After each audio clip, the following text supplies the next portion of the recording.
Rhino Fishing TV. On this channel, it's primarily about fishing, and I'll occasionally do a product review or how-to video, also usually related to fishing.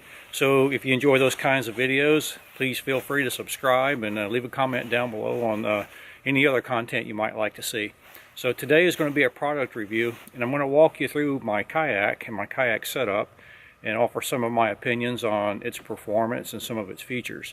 So let's get into it. So my kayak is a FeelFree Moken 12.5, and I've used it for about 4 seasons now, so I'm pretty darn familiar with it. So let's dive right in. So we'll just go from bow to stern.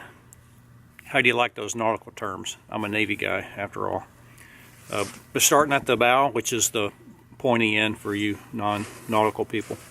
One key feature about these FeelFree kayaks is the molded in handle here. So there's none of those, screwed in fabric type handles that are going to pop out and strip the screw holes. And these things are very rugged, and I use this as a tie down point when I'm hauling my kayak in the back of my pickup truck. You may also notice here that I have my anchor trolley tied off up here, and this method of attaching the anchor trolley, I don't take credit for it. I got this idea from Ty, I forget his last name, from 30 Miles Out, and if I can find his video that shows you how to do this, I'll link it wherever I'm pointing up there. Alright, so continuing aft, we've got the bow hatch up here, and this is a pretty large hatch, and it's got 3 locking mechanisms on it. And let me bring the camera around here and I'll show you the inside. There's quite a bit of room in there, and there's a nice rubber seal around it. I've kind of dinged mine up right there. And FeelFree advertises this hatch to be watertight, but I'm going to tell you it's not, and mine never has been since the day I bought it. Even if this thing gets rained on, I'll find that there's, like a cup or 2 of water inside the hull. I don't worry about it too much because I'm mostly fishing in freshwater, and I'm not taking waves over the bow or anything. But if I was, I'd probably do something to try to make this thing more watertight.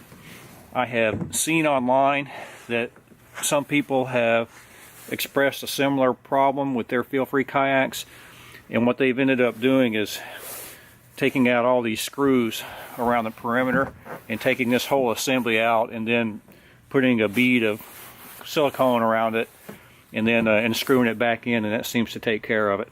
Like I said, I'm not too worried about it. I just kind of roll with it the way it is. While I'm in here though,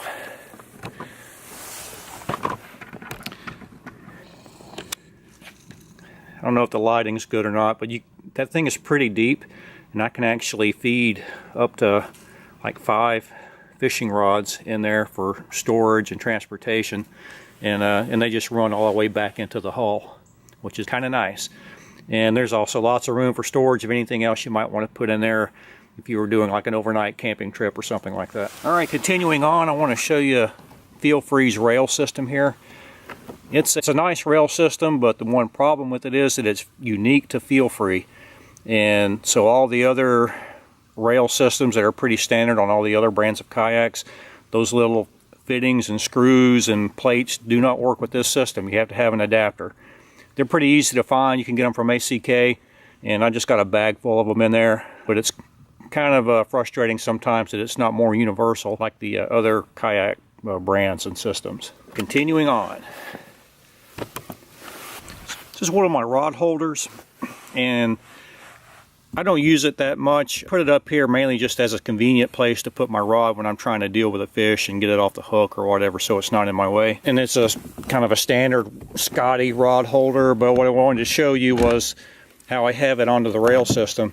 This plate right here is one of FeelFree's, I forgot what this thing is called, but it's designed to work with their rail system. And it's pretty simple. You just pop the thing in there, and got a couple of handles, and it locks it in place. And also, so that you don't want to be worried about losing it if you were to flip your kayak, it's got a system you can go ahead and clip it on right here too. So if you do turn over or that thing gets knocked off, you're not going to lose it. All right, so real quick, I'm not going to move the camera. I'm just going to kind of change the angle of it, maybe use the zoom. Over on the other side, you'll see my fish finder, and it's also mounted on the rail system on the other side of the kayak. That would be the port side. And also I have to use those adapters to make it compatible with the FeelFree rail system, and I've just got one of those cell blocks, I think it's called, that houses my battery, and then the video head just mounts on top of it through some ram mounts. Alright, there are the footrests, and nothing really remarkable about them. There are lots of positions available for adjusting them fore and aft, depending on how long your legs are. And you'll notice that mine has a part up here. This is how I control my rudder system, and I'll talk more about that later when we get back there to the back end. Alright, this strap came with the kayak, and it's just simply kind of a leash or a tether to help you stand up if you want to stand up in the kayak, and it comes in handy from time to time. Alright, let's take a look at the center console. I like this thing. It's nice and big. On the top of it you can see it's got a nice cup holder. It's also got a little strap right here. You can strap down another bottle of water there if you want. It's even got kind of a template here for you to mount a fish finder, but I prefer to have mine over here. But when you open this thing up, there's lots of room in there. This is just a plastic jug that I use to put my wallet and all the other stuff that I don't want to lose or get wet when I'm out on the water. That's a bottle to pee in that I got for Christmas. But lots of room in there for tackle and extra tools if you need to put them in there. FeelFree also advertises this hatch to be watertight. I'm going to tell you that it probably was when it was new, but over the 4 seasons or so that I've used the thing, after this thing baking in the sun, when I look at the side of it, I think this thing is kind of expanded and it's bowed up a little bit in the middle. Never been a problem. I just kind of have my doubts that it's actually watertight. It secures down real nice with these 2 adjustable straps here and keeps that tight. And also when I'm transporting it, I usually run this little strap underneath there just to keep it from flapping around. Alright, I want to show you the decking here. This came with the kayak, and it's really nice hard foam. This pretty durable and rugged, and it's kind of textured so that you can stand on it without it being slippery or anything. So it is designed for you to stand and fish from, but I'm going to tell you, I'm not comfortable doing it. I just don't think it has the stability that some of their wider kayaks like the Lure have. So I'll do it from time to time just to kind of stretch out my legs a little bit, but I'm not comfortable standing and casting from the platform, just so you know. Which brings us to the seat. This is FeelFree's, I think it's called the Kingfisher seat, and it's pretty comfortable. It's nice and thick as far as the padding goes, but it's not height adjustable. So what you see is what you get right here. It sits right down in the bottom of the kayak, and there are a couple of scupper holes right underneath it, but I've never gotten my butt wet, so that's never been a problem for me. I will tell you though that after 2, 3, 4 hours of fishing in it, my back does start to ache a little bit, and it really helps me. I got these 2 like 1-inch cushions and stacked them on top of each other, and I sit on these, and just raising me up a couple of inches really helps a lot. One of the cons that I have about this kayak is that the seat is not height adjustable. So when I see guys out there in the FeelFree Lure and that really nice high-end seat that thing has and all the height positions that come with it, I'm pretty jealous. One thing here next to the seat that I added on that didn't come with the kayak is this zigzag cleat, and most of the time when I put my anchor out, I just simply wind it in that and we're good to go. I probably at some point will put one on the other side. Hopefully you can see this, but this little cleat over here is what you use to raise and lower the rudder. Raise it up into a stowed position so that you don't ding it up when you come into a boat ramp or if you're in shallow water. But I'll show you more about that when we get back there. All right, you got 2 molded in cup holders, one on either side, and I do like those a lot. I've got a big Yeti tumbler knockoff brand that that fits real nicely in there, and keeps my water cold for quite a bit of time. So continuing to move back, got 2 flush mount rod holders, one on either side. That comes with the kayak, and each one of those also features a rod leash. I don't use them very often in the calm fresh water I fish in most of the time, but if it ever does get rough, or I decide to take it into salt where it's a little more interesting, then I'll definitely use those to hold my rods in place. Okay, while we're back here, there's another hatch that you open up by screwing it out, and you could store some things in there, but you're not really going to be able to access it from the kayak while you're fishing. But just for transportation, it might come in handy. Mostly I think this thing is just so you can access the inside of the hull. Alright, the paddle keeper.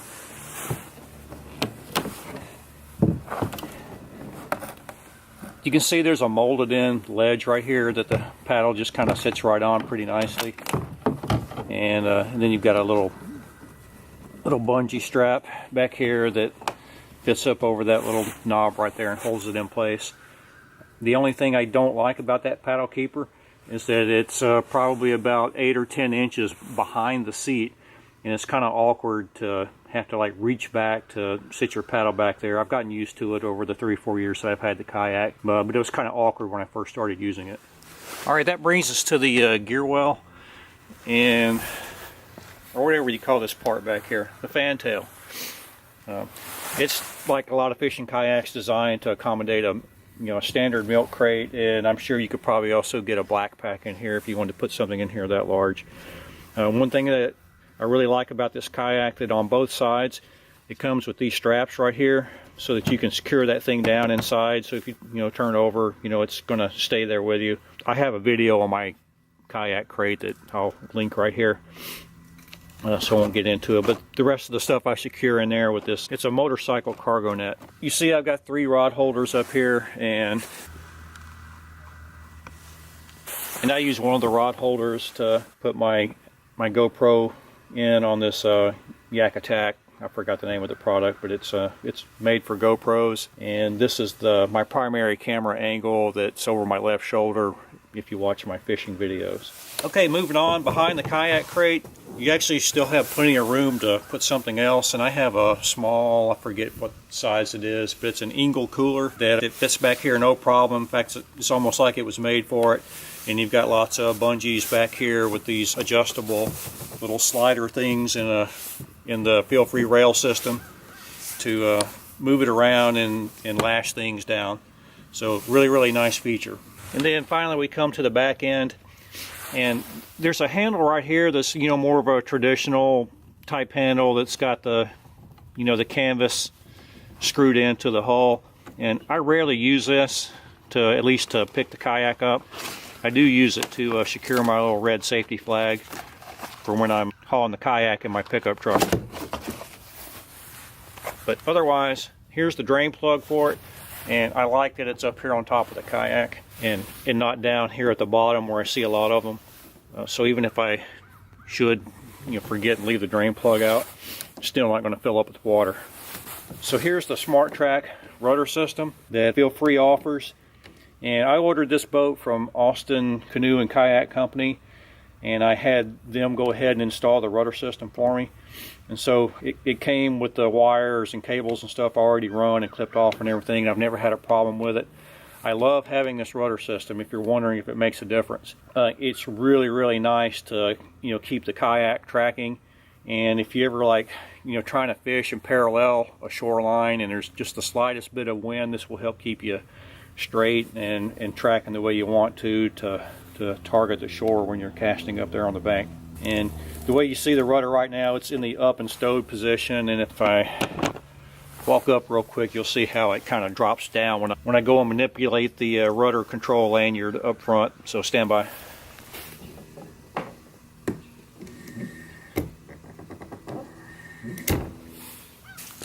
So that's how that works. And then last thing is, I was talking about the molded handles up front. I forgot to show you the ones on the side, but there's also 2 handholds back here that are molded in. So if you have to pick it up from the back end, you don't have to use this handle that might pop those screws out. You can grab it right here by the hull. Oh, I said finally, but I forgot one of the key features of a FeelFree kayak. And I'm going to have to drop my camera angle down. Hang on. So this is the wheel in the keel. And I got to tell you, I love that feature about this kayak. I can take that thing and drop it down out of the bed of my pickup truck and get it all loaded up. Then you just pick it up by the molded handle in the front of the boat and just let gravity do its things, and you just roll it down to the water and right into the lake. That wheel works really nicely on concrete, boat ramps, asphalt like in my driveway right here, grass. But I gotta tell you, gravel and sand, not so much. It's pretty useless. You're basically just dragging the kayak if you get into something that's kind of mushy like that. All right, so that's it. That's the bow to stern review of my FeelFree Moken 12.5 kayak. Hope you enjoyed this video. I got an email this morning from Mystery Tackle Box saying that my February Pro box had shipped, so hopefully in the next few days my next video will be an unboxing of that bad boy, and we'll keep our fingers crossed that on the heels of that I'll get out there and try an MTB Pro Slam with the February box, you know, weather permitting. So thanks for watching. Please hit the subscribe button and hit that thumbs up if you like this video, and leave a comment if you want. And until next time, we'll see you later. Bye.